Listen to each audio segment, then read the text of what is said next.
गुजरात के बड़ौदा शहर में बीते कई सालों से गर्मियों के मौसम में पंछियों के लिए समाज सेवा का कार्य करने वाली संस्था है श्री छत्रपति शिवाजी सहकारी मंडली, जिसकी ओर से इस गर्मियों के मौसम में जो पंछी है वो अपना जीवन बचा सके और उन्हें ज़रूरी पानी मिल सके, उस हेतु से निःशुल्क मिट्टी के बाउल के वितरण का कार्यक्रम हर रविवार को आयोजित किया जा रहा है। उसी तरह बड़ौदा शहर के मांडवी में आए मेलड़ी माता मंदिर के पास श्री छत्रपति शिवाजी सहकारी मंडली के अध्यक्ष गौरव पौले की अध्यक्षता में और उनकी उपस्थिति में उनके कार्यकर्ताओं की ओर से आज भी निःशुल्क मिट्टी के बाउल वितरित किए गए थे। आपको बता दें कि बीते रविवार को गांधीनगर गृह के पास से ये अभियान शुरू हुआ था, जहां पर 500 मिट्टी के बाउल वितरित किए गए थे। तब आज भी करीबन 500 से ज़्यादा मिट्टी के बाउल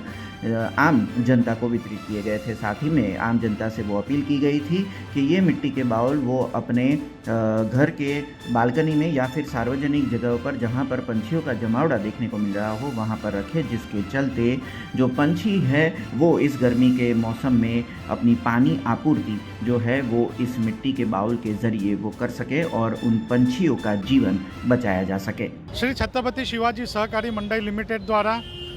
19 ફેબ્રુઆરીથી જે અભિયાન હાથમાં લીધેલું છે કે મૂંગા પક્ષીઓ અને અબોલા પ્રાણીઓ માટે માટીના કુંડાનું વિતરણ,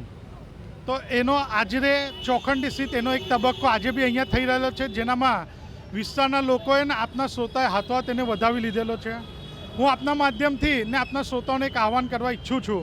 કે જે રીતે આપણે મૂંગા પક્ષીઓ માટે આપણે બાઉલ મૂકી એનામાં પાણી અને છન્નની વ્યવસ્થાની બાહેધરી લીધી, તેની જ જોડે ગયા વખતે આપણે બધાએ કે વૃક્ષારોપણની બી જવાબદારી લીધી, તો તેની જોડે હું આપ સૌને એક વિનંતી કરું છું કે પાણી બચાવો, કારણ કે આવનારી જનરેશન માટે પાણી એ બહુ મોટો વિકટ વિષય હશે વિશ્વ લેવલે। તો આપણે સૌ બને એટલું પાણી ઓછું એટલે પાણીનો વપરાશ ને બગાડ ઓછો કરીએ અને હોળી તહેવાર કરીએ,